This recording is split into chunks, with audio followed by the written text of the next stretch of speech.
O ganso é uma ave grande. Ela produz um som estridente.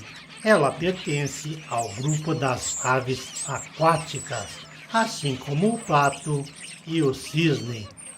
Existem mais de 40 variedades de gansos. Os mais comuns são o ganso doméstico, ganso do Canadá e o ganso selvagem, que é uma ave migratória.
Os gansos foram domesticados no Antigo Egito para a produção de carne e penas.